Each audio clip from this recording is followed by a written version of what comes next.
Mais pour commencer, direction le Pakistan, pays où, si vous suivez régulièrement les infos, la violence terroriste est très fréquente.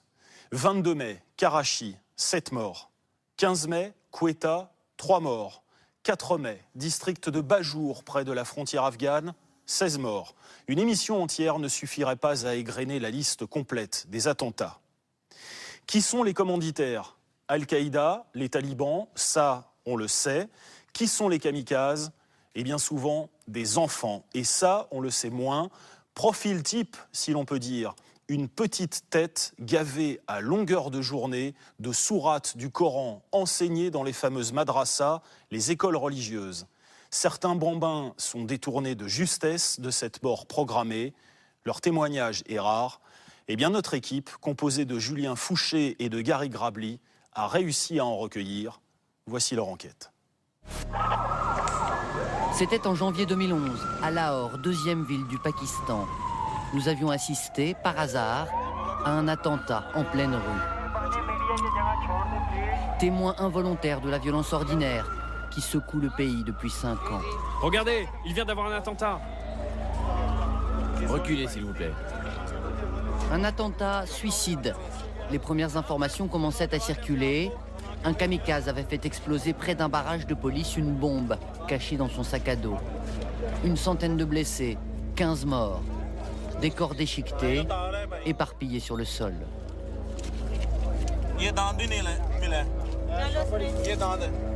Et puis, nous avons basculé encore plus loin dans l'horreur. Le kamikaze était un enfant, il avait 13 ans. Il s'était fait passer pour un vendeur de DVD pour approcher sa cible. C'est avec toutes ces petites pièces de métal qu'il a fait sa bombe. L'enquête est en cours et nous irons jusqu'au bout pour trouver qui est derrière cette opération. Exhibition macabre, les restes du kamikaze et de ses victimes. Cette scène est restée gravée. Nous avons voulu comprendre le parcours de cet enfant. Un an après, nous sommes retournés sur cette place de l'Ourdou Bazar. La vie a repris son cours, du moins en apparence. Car depuis l'attentat, un climat de suspicion règne chez les marchands du quartier. Maintenant, quand un enfant ou un jeune garçon traîne ici, on se méfie. On le regarde bizarrement et on veut qu'il s'en aille. Et en plus, s'il porte un sac, alors là, tout le monde panique. C'est comme ça maintenant. Les habitants de Lahore ont aujourd'hui peur de leurs propres enfants. Voici ces visages, jeunes, qui terrorisent le Pakistan. Des enfants kamikazes exhibés dans les films de propagande des talibans, endoctrinés et instrumentalisés. Des enfants prêts à mourir pour tuer. Dans leurs vidéos, les talibans n'hésitent pas à mettre en scène les derniers instants de leur candidat au suicide. Quel est ton message pour tes parents et pour tes amis? Mon nom est Shahid Hafez Ali et je veux dire à mes parents que quand ils recevront la nouvelle de mon martyre, ils doivent être heureux. Allah m'a montré le droit chemin. Veste et ceinture d'explosifs sanglés au corps, ils opèrent dans les grandes métropoles du pays. Leur cible, les bâtiments administratifs, les militaires, les policiers et les foules.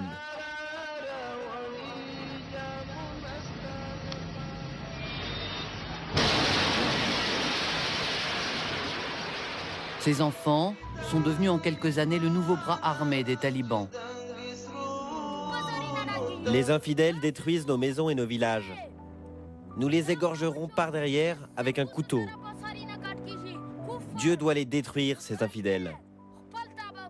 Il y a aujourd'hui en moyenne une attaque suicide chaque semaine au Pakistan.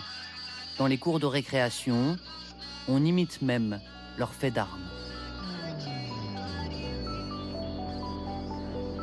Des kamikazes à peine sortis de l'enfance qui tuent chaque année près de 1000 personnes. Qui sont-ils? Comment les talibans les préparent-ils au suicide?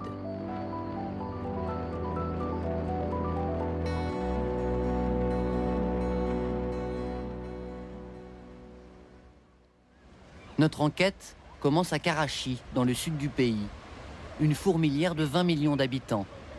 C'est ici, après des semaines de recherche et de négociations, que nous sommes parvenus à convaincre un ancien candidat, embrigadé par les talibans, de témoigner. Arshad devait devenir un enfant kamikaze, un destin auquel il a échappé de justesse. À l'époque, il avait 17 ans. Aujourd'hui, il en a 20. Au départ, je n'avais pas du tout dans l'idée de devenir un kamikaze. Je voulais faire la guerre avant tout. Le djihad, les armes à la main, comme beaucoup de jeunes garçons ici. Mais me faire exploser, non.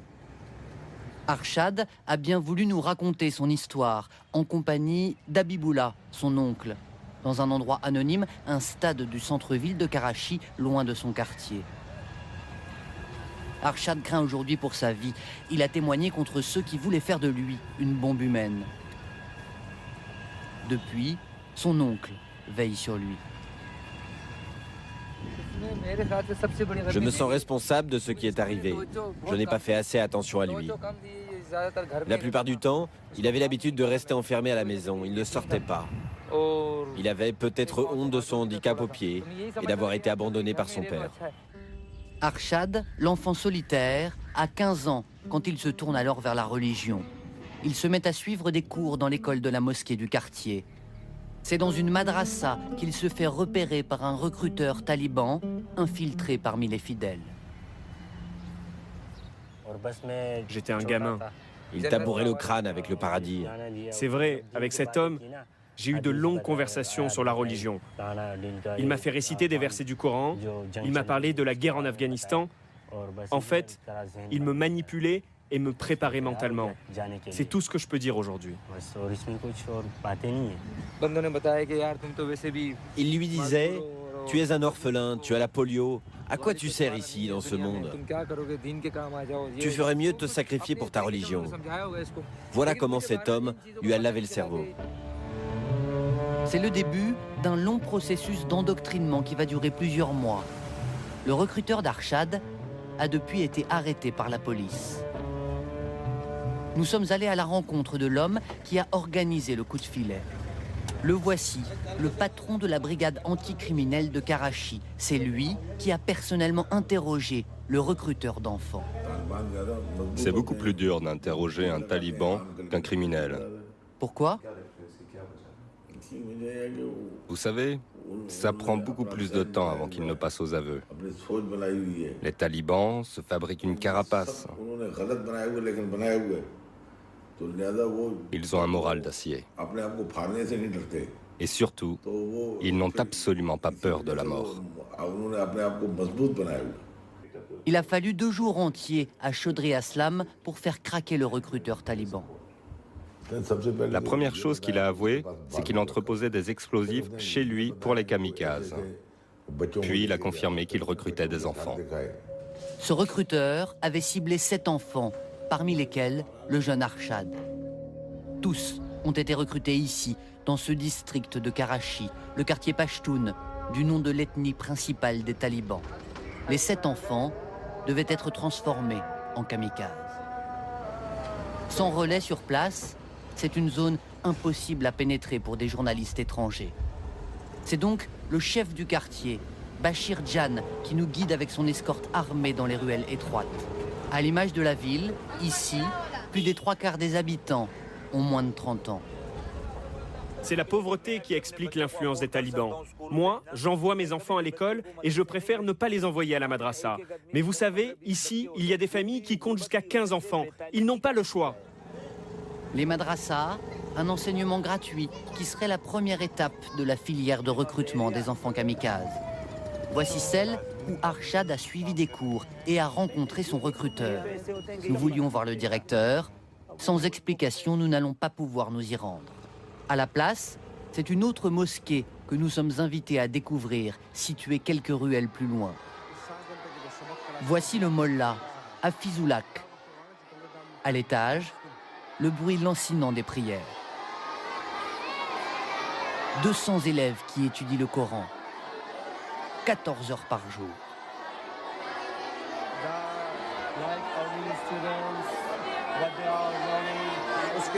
Celui-là, il a appris le Coran par cœur. Toi, lève-toi. Lui, il a tout mémorisé. Quand on lui demande s'il est possible qu'un de ses élèves puisse devenir kamikaze un jour, le leader religieux botte en touche. Ces enfants sont très jeunes. Ils ne connaissent rien au monde qui les entoure. Ils ne connaissent même pas leur propre ville. Ils ne trouveraient même pas leur chemin ici. Comment voulez-vous qu'ils deviennent ce que vous dites? Je ne crois pas que cela puisse arriver ici. Les professeurs interdisent toute distraction comme la télévision ou la musique.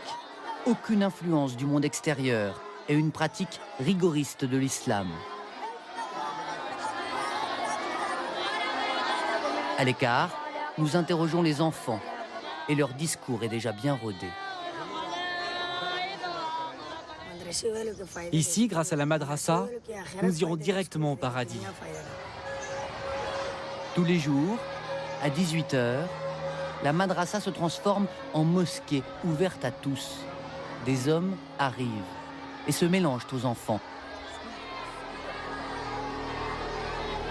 Croyants, simples fidèles ou talibans, nous ne le saurons pas et sommes invités à quitter les lieux. Pourtant, c'est justement pendant la prière dans sa madrasa qu'Arshad, lui, affirme avoir été approché. Après quelques semaines, son recruteur lui donne rendez-vous un matin dans cette zone de transit au nord de Karachi. Son heure est arrivée. Il est mûr pour partir dans un camp d'entraînement, apprendre le maniement des armes. Le camp où il est emmené est situé dans les montagnes du Waziristan, le long de la frontière afghane. Pour les Américains, la région est le sanctuaire du terrorisme international. Seuls quelques journalistes locaux ont pu ramener ces rares images. On y découvre des combattants d'une vingtaine d'années qui se regroupent dans une grotte. Arshad, lui, est rejoint dans son périple par des dizaines d'adolescents et des jeunes volontaires, comme lui. 3 jours de voyage pour rejoindre un camp tenu par le TTP, les talibans pakistanais liés à Al-Qaïda. C'est là qu'il va être préparé pour la guerre. Mon but, c'était le djihad. Et c'est pour ça que je partais. J'étais prêt pour ça.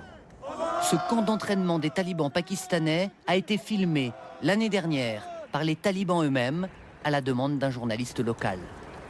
À l'image, une centaine de candidats au suicide s'initient au maniement des armes et à l'usage des explosifs. Ces futurs kamikazes vont être suivis, entraînés, endoctrinés pendant plusieurs semaines. Les commandants défilent et viennent motiver leurs nouveaux soldats. Le temps où l'islam vaincra est proche. Et la charia s'appliquera dans ce pays et dans le monde entier, même là où vivent les infidèles. Vous allez sacrifier tout ce que vous avez. Vous allez mener des attentats suicides et vous ne serez jamais esclaves des infidèles. Les porte-paroles du mouvement affirment aujourd'hui disposer de 2000 jeunes disséminés dans tout le pays, prêts à mourir et à se faire exploser à la demande. Arshad était programmé pour être l'un d'entre eux. Il nous parlait de beaucoup de choses, mais ce qui revenait tout le temps, c'est la promesse du paradis. Et qu'est-ce qu'il vous disait? Il nous répétait qu'Allah accueillerait quoi qu'il arrive toutes les familles des martyrs.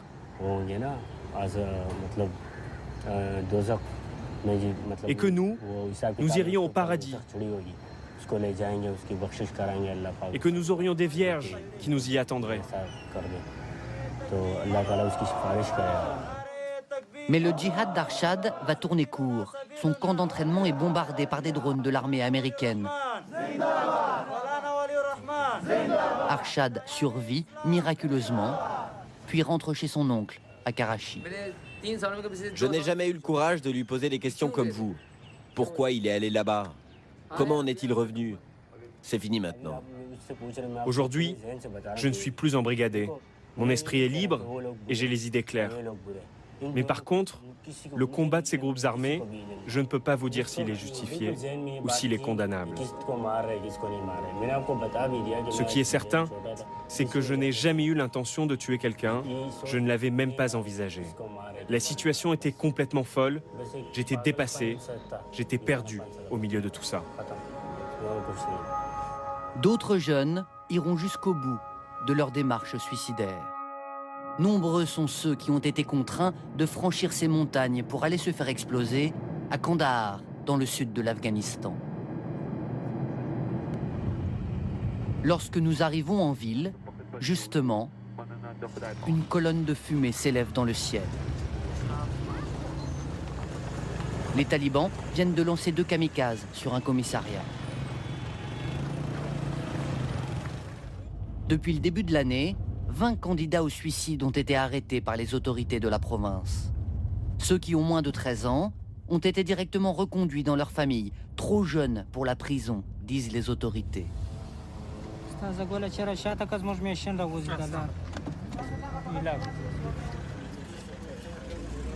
Les autres sont enfermés dans la prison pour mineurs. Ce sont eux que nous sommes venus rencontrer ce jour-là.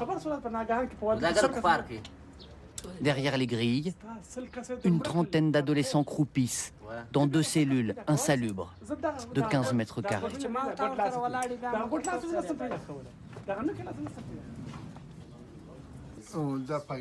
Là, ce sont les dossiers de tous les enfants.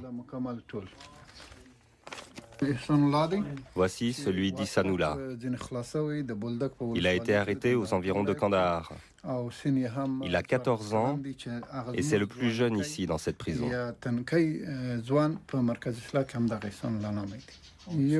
Ça fait 1 mois qu'il est là. Et il va rester ici jusqu'à l'âge de 18 ans. Isanoula, c'est lui. Ce jeune Afghan illettré était un kamikaze. Il affirme, comme pour se défendre, avoir été recruté de force par les talibans. Il lui aurait promis le paradis s'il parvenait à tuer des soldats américains de l'autre côté de la frontière. Pour finir, il lui confie un gilet lesté de 5 kilos d'explosifs. Ils m'ont mis cette veste, les bras étaient couverts, le ventre aussi, de là à là. C'était vraiment très épais. Et au-dessus de ça, ils m'ont mis un pull. Il n'y avait rien sur mon dos, juste sur le devant. Et après, ils m'ont emmené dans une voiture blanche. Ils ont demandé au chauffeur de me déposer dans un bazar, là où il y a tous les bus. Et ils ne m'ont rien dit d'autre. Isanoula débarque dans la banlieue de Kandahar, une ville qu'il ne connaît pas, à plus d'1 journée de route de chez lui. Le jeune kamikaze est contrôlé à un barrage.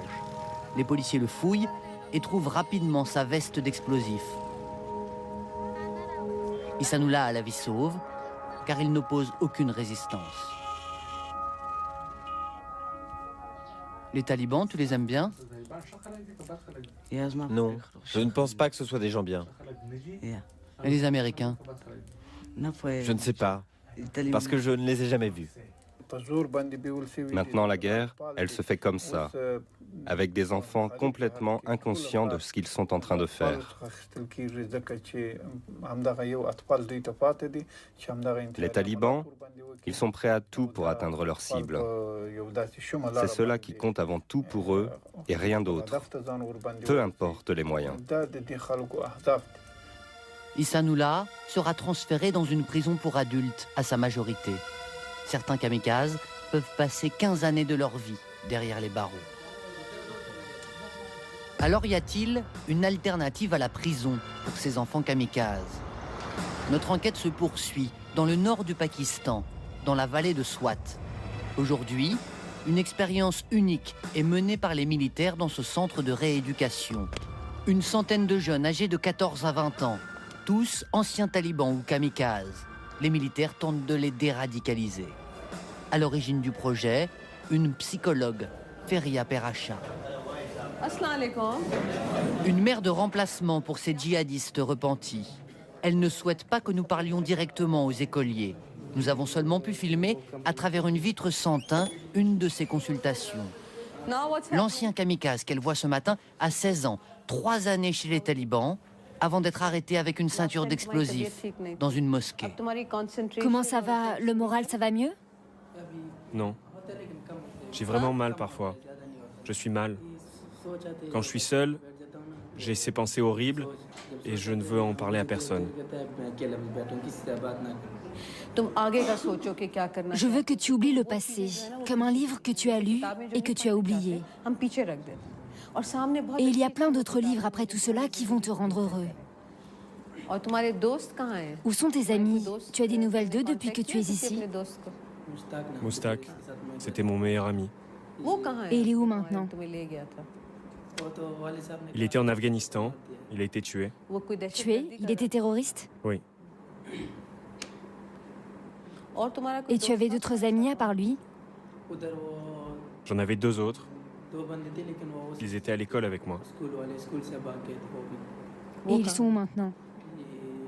Je ne sais pas. Vous savez, le centre d'entraînement, il était juste en face de l'école. Alors on y est tous allés.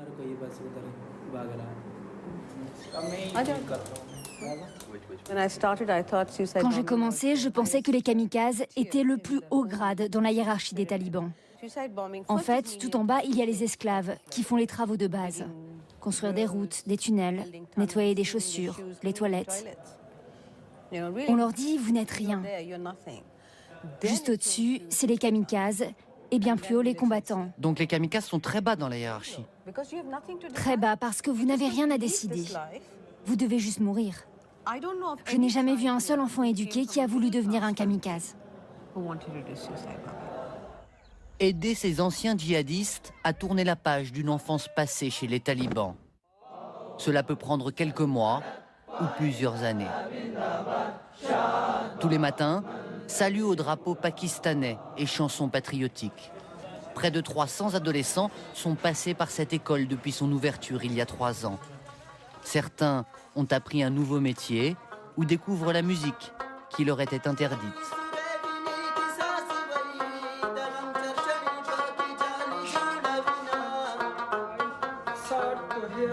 D'autres apprennent à lire et à écrire. Les responsables ont convoqué pour nous ces 2 jeunes de 16 ans qui ont quitté le centre l'année dernière. Malgré les promesses d'un nouveau départ, aucun des 2 n'a trouvé un emploi. Ils sont revenus dans leur village, auprès de leur famille. J'ai passé une année ici. Une année en prison, cela aurait été très différent. Ici, j'ai étudié, j'ai appris des choses. Ça m'a beaucoup aidé. Et est-ce que tu regrettes ce que tu as fait? Non, non, je n'y pense pas. Mon passé, je l'ai oublié. C'est-à-dire que tu as oublié les talibans? Non. C'est juste que je ne veux pas en parler. Je ne veux plus me souvenir de tout ça. 16 ans et déjà un passé trop lourd à porter. Ces enfants que nous avons rencontrés ont vécu un cauchemar éveillé. Un moment de leur vie, avoue-t-il, qui leur a échappé, des pions dans une guerre d'adultes. Tu es prêt pour l'attaque? Non, je ne sais pas. Hein? Tu es venu faire quoi ici alors? Un gamin en pleurs, une veste d'explosifs sur le dos et des talibans hilars sur cette énième vidéo postée sur Internet. S'il vous plaît, ramenez-moi chez moi. Pourquoi? Tu n'as rien à faire? Tu dois juste appuyer sur le bouton. Oui, le bouton, là. Quand tu arrives là-bas, tu appuies sur ce bouton. S'il vous plaît, laissez-moi partir. Regarde, tu n'as besoin de rien. 5 magnifiques femmes t'attendent au paradis. Tu dois juste appuyer sur le bouton.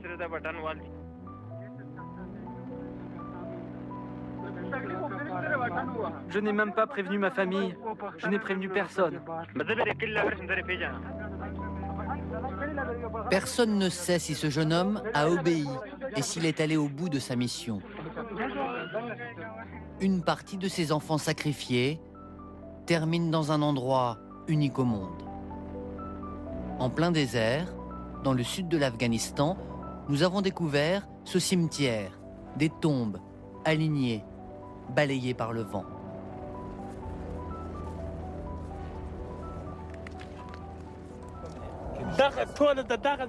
Toutes ces tombes autour de moi, ce sont celles de kamikazes et de talibans